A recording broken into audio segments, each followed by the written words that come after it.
ভারতকে দেওয়া আগের হুমকি অবশেষে বাস্তবতায় পরিণত করলেন মার্কিন প্রেসিডেন্ট ডোনাল্ড ট্রাম্প।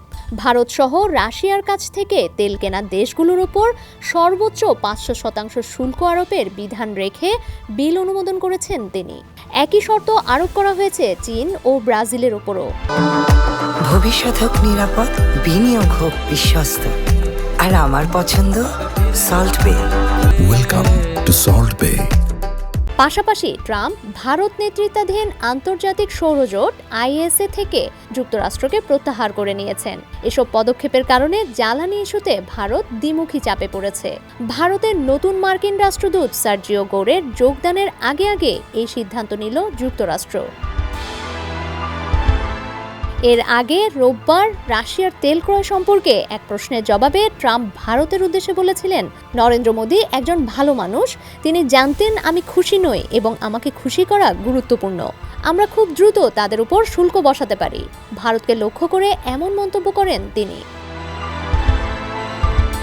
গতকাল বৃহস্পতিবার দ্য হিন্দুর প্রতিবেদনে বলা হয়, গত সেপ্টেম্বরে মার্কিন দূত সার্জিও গোর বলেছিলেন, ভারতের রুশ তেল আমদানি বন্ধের বিষয়টি নিশ্চিত করাই হবে তার শীর্ষ অগ্রাধিকার। আগামী 12 জানুয়ারি নয়াদিল্লিতে রাষ্ট্রদূত এবং দক্ষিণ ও মধ্য এশিয়ার বিশেষ দূত হিসেবে দায়িত্ব শুরু করবেন সার্জিও গোর। এদিকে প্যারিসে ভারতের পররাষ্ট্রমন্ত্রী এস জয়শঙ্কর এবং ফ্রান্স ও জার্মানির পররাষ্ট্রমন্ত্রীদের সঙ্গে যৌথ সংবাদ সম্মেলনে পোল্যান্ডের পররাষ্ট্রমন্ত্রী রাদাস্লোভ সিকোরস্কি রাশিয়া থেকে ভারতের তেল আমদানি কমে আসায় সন্তোষ প্রকাশ করেছেন। ইউরোপীয় ইউনিয়নের জন্য ভারত সহ কৌশলগত অংশীদারদের সঙ্গে সম্পর্ক অত্যন্ত গুরুত্বপূর্ণ বলেও মন্তব্য করেন তিনি।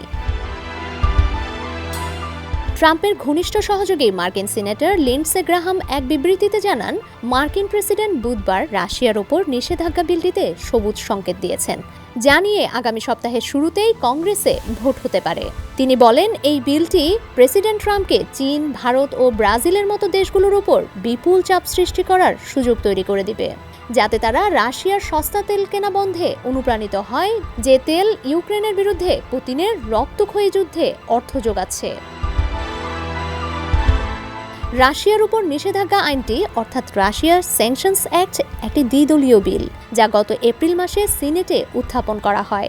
এখন পর্যন্ত সিনেটের মোট 100 সদস্যের মধ্যে 84 জন এবং প্রতিনিধি পরিষদ অর্থাৎ হাউস অফ রিপ্রেজেন্টেটিভসের 151 জন এটি অনুমোদন করেছেন। এই বিষয়টি ইঙ্গিত দিচ্ছে, ভোটে তোলা হলে বিলটি সহজেই পাশ হয়ে যাবে। বর্তমানে যুক্তরাষ্ট্রে রপ্তানি করা কিছু পণ্যে 50% শুল্ক দিচ্ছে Bharat.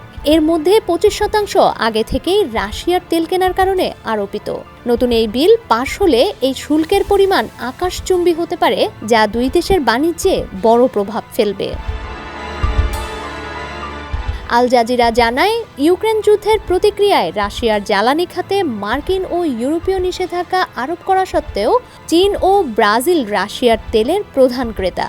Centre for research on energy and clean এয়ারের এক বিশ্লেষণ অনুসারে গত নভেম্বর মাসে চীন রাশিয়ার অপরিশোধিত তেল রপ্তানির প্রায় অর্ধেক কিনেছে, যেখানে ভারত প্রায় 38% আমদানি করছে।